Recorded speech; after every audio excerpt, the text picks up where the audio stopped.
हम लोगों का आकलन यह है कि पूरे देश में भारतीय जनता पार्टी के पक्ष में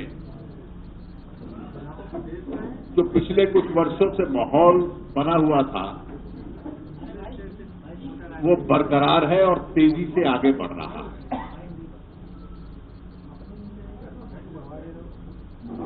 वैसे भी देश में अधिकतर राज्यों में जितने अभी चुनाव हाल में हुए हैं, चाहे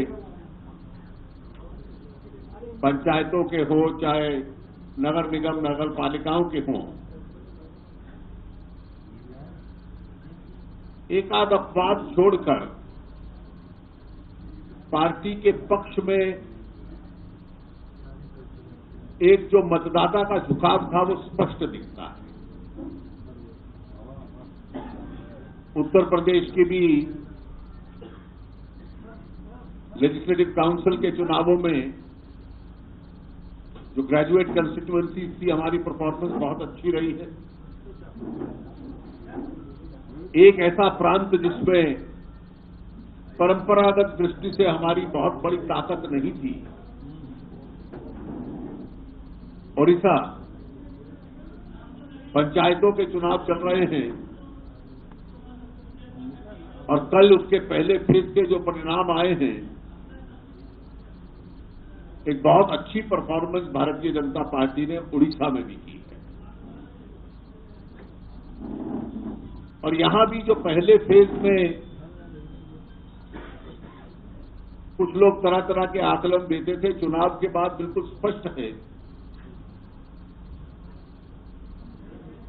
कि भारतीय जनता पार्टी की एक अच्छी लहर उत्तर प्रदेश में है और हम एक कंफर्टेबल बहुमत उत्तर प्रदेश में प्राप्त करेंगे।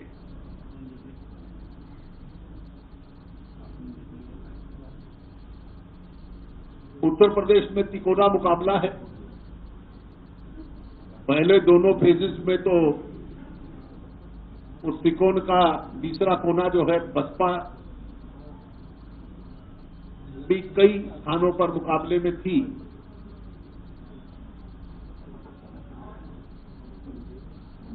लेकिन एक चीज स्पष्ट है, जो गठबंधन हुआ है कांग्रेस और सपा का,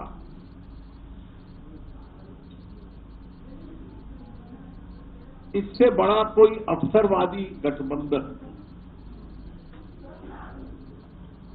इस देश के इतिहास में बहुत कम हुआ है।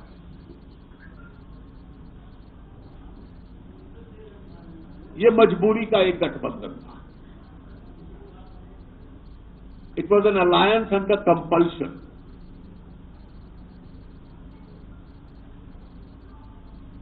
अगर परंपरागत दृष्टि से देखें तो इस देश के समाजवादी आंदोलन में जो लोग रहे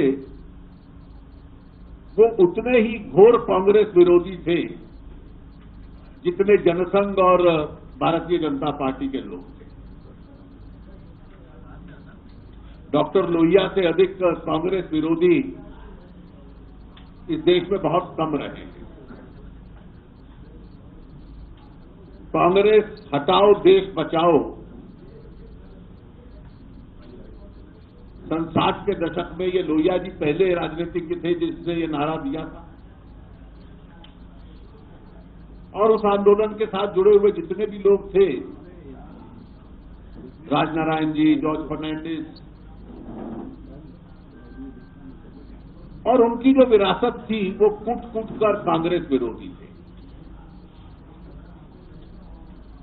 लेकिन उस आंदोलन का उत्तर प्रदेश ने पतन होते हुए देखा।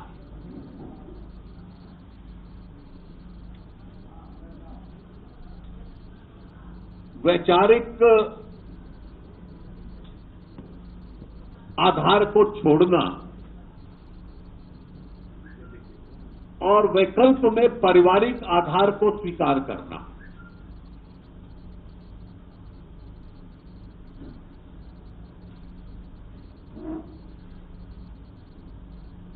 फ्रॉम आइडियोलॉजी टू डायनेस्टी, और शायद उस पारिवारिक आधार को, डायनेस्टी को अच्छा मानते थे और इसलिए उनका वैचारिक दृष्टिकोण भी बदला और कांग्रेस में भी वही समानता थी कि पार्टी केवल परिवारवाद के आधार पर चल सकती है।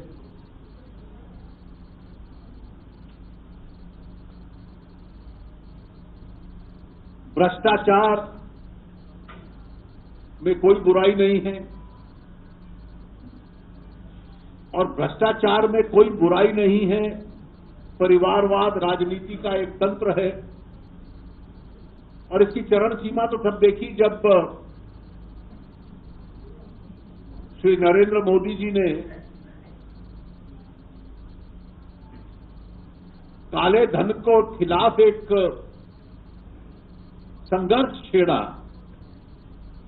तो इन दोनों दलों के जितने भी तर्क थे वो सारे यही थे कि काले धन को प्रमोट करने वाली जो एक्सेसिव कैश अर्थव्यवस्था है वो इस देश में बरकरार रहे। इसके पीछे कोई वैचारिक आधार नहीं था।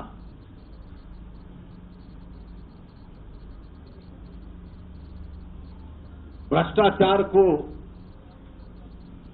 प्रमोट करने वाले जितने तंत्र हैं उनसे उनको कोई परहेज नहीं था।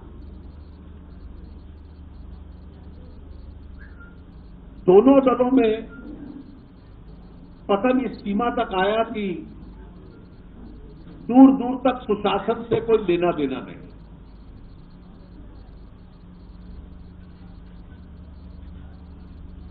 जितने भी लोग थे जिनको राजनीतिक दृष्टि से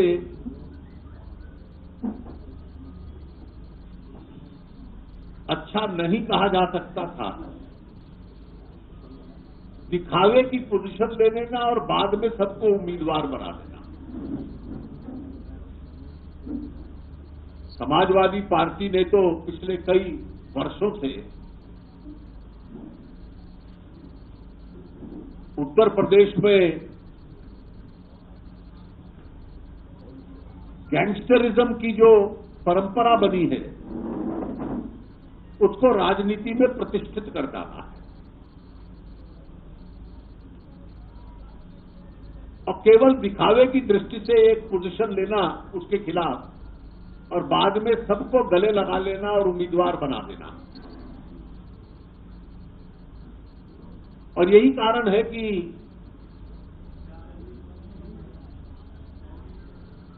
एक एनार्किक सिचुएशन, ये केवल लॉ एंड ऑर्डर कमजोर है इतना नहीं है, ये एनार्किक है, अराजकता है।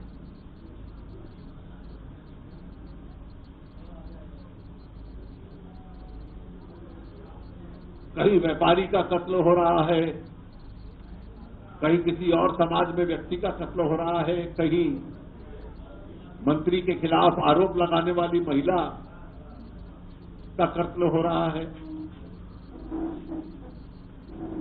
ये एक व्यवस्था का हिस्सा बन चुका है यहां।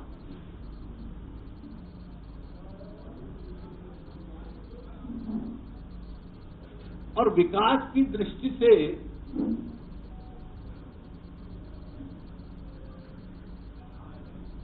कि जिस प्रगति से देश के अन्य प्रांत प्रगति कर रहे हैं, अभी तो बहुत लंबी यात्रा तय करनी पड़ेगी उत्तर प्रदेश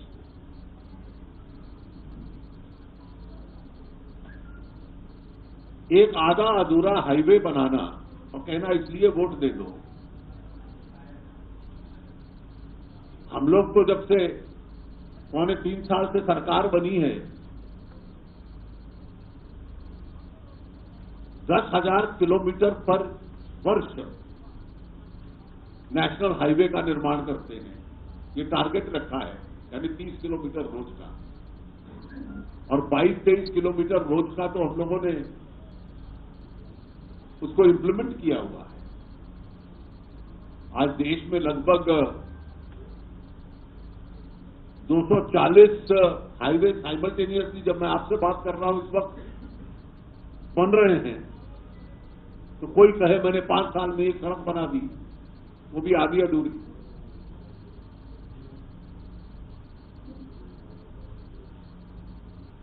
ये अपने आप में एक खोखले विकास का एक मापदंड है। भारतीय जनता पार्टी ने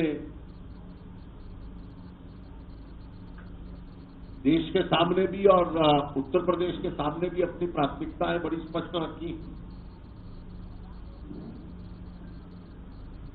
पिछले वर्ष और इस वर्ष हमारी जो प्राथमिकता थी कि कृषि क्षेत्र और ग्रामीण क्षेत्र के ऊपर जितने साधन उपलब्ध करा सकते हैं उतने करवाएं।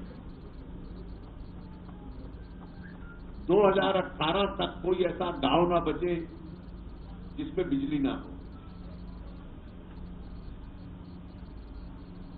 2019 तक कोई ऐसा गांव ना बचे जहां तक पक्की सड़क का कनेक्शन ना हो। 2022 तक पक्के घरों का ग्रामीण क्षेत्रों में निर्माण। हर वर्ष करोड़ों की संख्या में ग्रामीण घरों में शौचालय। हर वर्ष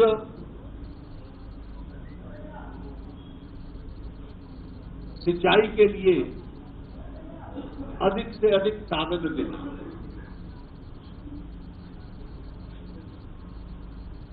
देश की ओर से तो सेंट्रल बजट में से तो हम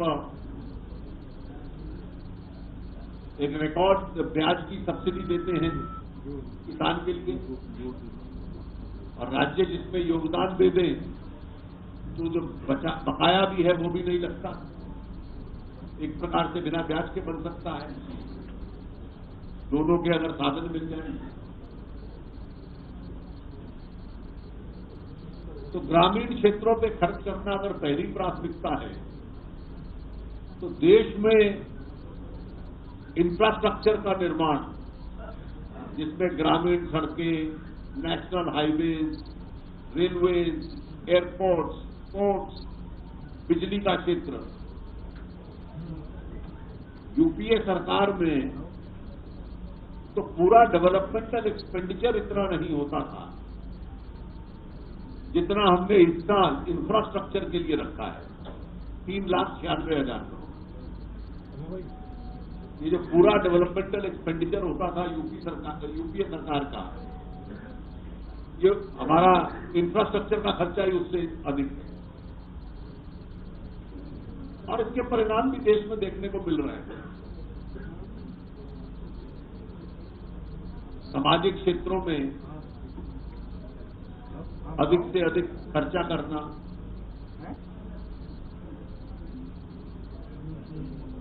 जो छोटे घर हैं, अफोर्डेबल हाउसिंग कहते हैं जिनको, एक प्रकार से उस क्षेत्र में क्रांति लाना कि जो लोग शहरों की तरफ आते हैं रोजगार या किसी आर्थिक अवसर की तलाश में, वो शहरी क्षेत्र में आकर एक अफोर्डेबल हाउसिंग में उनको अपना घर मिल जाए। उसको इंफ्रास्ट्रक्चर हमने घोषित किया है, हर चीज वहां रियायत की मिलती है, और एक प्रकार से आने वाले वर्षों में इस क्षेत्र में एक क्रांति देखने को मिलेगी।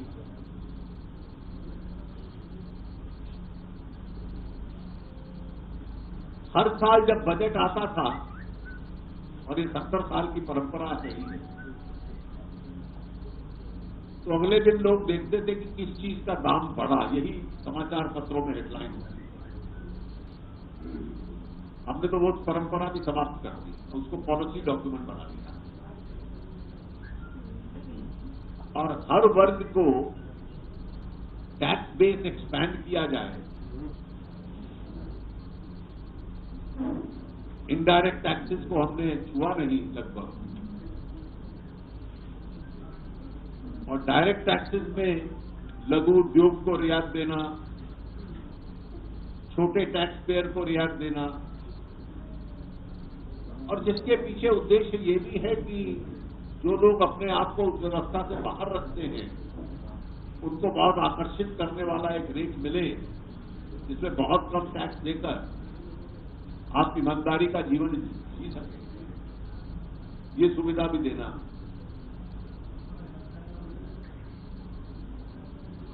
हम लोग मानते हैं कि आने वाले वर्षों में विमुद्रीकरण का भी एक लाभ हुआ है, जीएसटी का भी एक लाभ होगा। केंद्र और राज्यों में सरकारी साधन बढ़ेंगे और साधन जब बढ़ेंगे तो जन कल्याण का अवसर भी बढ़ेगा। और इसीलिए उत्तर प्रदेश के हमने अपने मैनिफेस्टो में यहां की अर्थव्यवस्था, क्योंकि बुनियाद यहां का किसान रखता है, उसको सुविधा देने के लिए उसका काफी प्रावधान किया है। तो सभी तथ्य आपके सामने रोज रखे जाते हैं, इसलिए दोहरा नहीं रहा। व्यवसाय बढ़े, उसके लिए भी हम लोग कदम उठाएंगे। और सबसे आवश्यक, मैं अंतिम बात ये बोल दूं कि उत्तर प्रदेश देश का सबसे बड़ा प्रांत है और इसलिए इसकी प्रगति और विकास, देश की प्रगति और विकास के लिए और उत्तर प्रदेश के नागरिकों के जीवन के लिए भी बहुत आवश्यक है।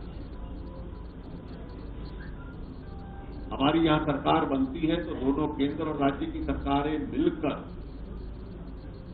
पूरी ताकत के साथ अपने आप को समर्पित करेंगी इस प्रांत के प्रगति के लिए। और मैं एक बार फिर जो फेजेस बचे हुए हैं उसमें भारी मात्रा में सब लोग तो भारतीय जनता पार्टी को वोट दें, इसके लिए मैं अपील करता हूं। आज की सबसे पहली आवश्यकता है कि एक स्थिर सरकार हो, स्वच्छ सरकार हो और सामाजिक आर्थिक दृष्टि से उत्तर प्रदेश का उत्थान करना। जो ट्राइड, टेस्टेड एंड फेल्ड लोग हैं, उनसे उत्तर प्रदेश को मुक्ति। मोदी साहब यहां पर एक गरीब कुटुंब से आते हुए भी इस देश के प्रधानमंत्री बने, इसका क्रेडिट किसको जाता है? तो डेमोक्रेसी को जिंदा रखने वाले कांग्रेस पार्टी को जाता है।